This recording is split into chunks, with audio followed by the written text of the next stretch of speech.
Good evening, and we start with the controversy surrounding Judge Brett Kavanaugh's nomination to the U.S. Supreme Court. A final vote in the Senate looks like it will take place over the weekend. Hundreds of protesters were arrested on Capitol Hill yesterday, and many more went inside today in one last-ditch effort to persuade swing votes. But the vote count is starting to become clearer. The last weeks leading up to Judge Brett Kavanaugh's confirmation vote have felt to many like much longer. But that appears to largely be due to all of the media coverage. Reporting from the Capitol on the day of the second-to-last vote on Kavanaugh's confirmation, one thing that stood out is the vast number of media reporters compared to actual protesters for or against the controversial nominee. After some of the dramatic footage that we've seen from a Senate office building Thursday night and the gravity of this vote long-term, many expected the protest on Friday to carry on, potentially even resembling the energy of the Women's March or a Trump rally. But what we saw today was certainly equal in the passion, but lacking in numbers. The debate has also been painted as a he said, she said battle over sexual assault. But many signs point to the nomination fight now splitting more along those partisan lines, with protesters' anger and chants. You know, in every group of leftists, you've got the violent, angry, hateful people that have no arguments, and so they resort to name-calling and violence. Had a guy knock my hat off, and yesterday they broke my phone and ripped my sign. But it's what we've come to expect in America, unfortunately. Directed often more at the Trump administration and President Trump. This is a catastrophe. This is the equivalent of putting Donald Trump on the Supreme Court for life. And to defeat Kavanaugh's confirmation now would deal a huge blow to Trump, would strengthen the movement to force Donald Trump to resign or be removed. And touching on issues far broader than just sexual assault in Kavanaugh's confirmation. Many of those anti-Kavanaugh protesters outside the Senate have been men, with some even citing the Affordable Care Act as a driving issue. Defend the ACA. Health insurance is pretty important to me because everyone's going to need health care. And you know, you got people that don't seem to want to listen to this cause. I think it's a shame. This comes as new polls show many Republican women coming home to their party's nominee after last week's hearing and the inclusive FBI investigation that followed. As we've seen in the Capitol, much of the pressure on them to do so may be coming from the media and their own political sides, rather than the remaining groups of protesters on Capitol Hill. To return to the nomination vote of Judge Brett Kavanaugh, we are joined by Reese Everson, attorney and founder of B.A.B.E.S, B.A.B.E.S in the workplace. Reese, thanks for joining us. Thanks for having me, Scott. What a monumental day. We have just recently heard that the Democrat Senator Joe Manchin and Republican Senator Collins will vote yes tomorrow on Judge Kavanaugh's putting him over the threshold needed for confirmation. What was your initial reaction?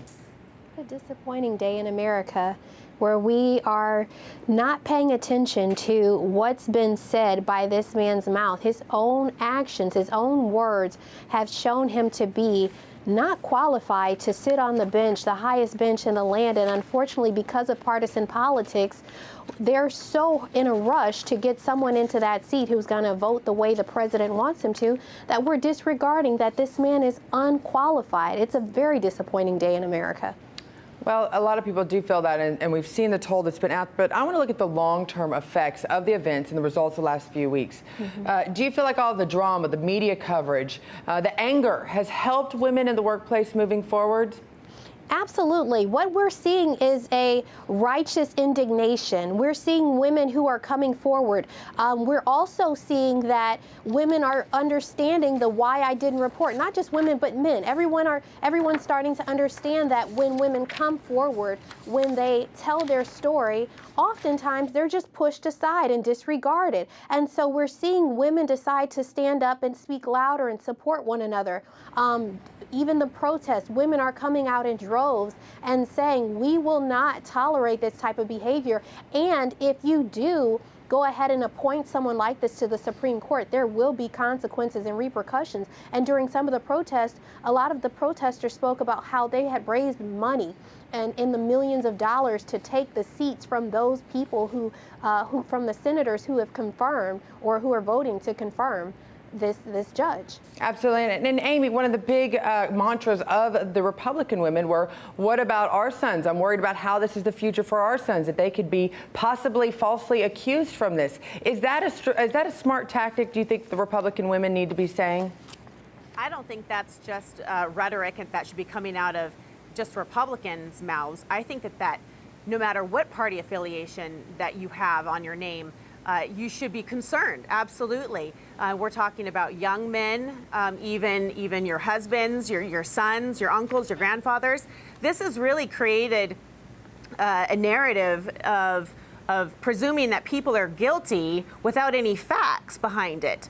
This is now, I have a girlfriend of mine who is a licensed family therapist, and she says she has men now coming in that are questioning, where is the line? Am I even allowed to give a hug? Am I allowed to even give a compliment?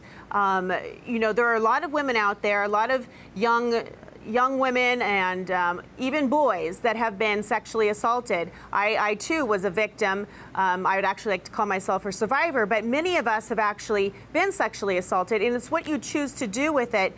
Do you deal with it immediately? Do you deal with it 2 years from now? Do you deal with it 10 years from now? Either way, I don't think by what they did to Judge Kavanaugh was right. It was not factual, and they've destroyed an entire family in the process of people's emotions getting the best of them. Scottie, Amy, we've got to tell hold on. mothers to do better. Scottie, Well- that's unacceptable. We've got to tell our mothers to do better. Raise men who are not rapists. Raise men who are not going to sexually violate women. Raise men who respect women, and we'll go from there. And like I said, the ripples of this is going to go beyond this weekend. Amy, Reese, thanks for joining us. Hey YouTube, thanks for checking out our channel. We hope you enjoyed the video. We have tons of content for you just like this. For more of RT America's one-of-a-kind news and analysis, be sure to subscribe and never stop questioning more.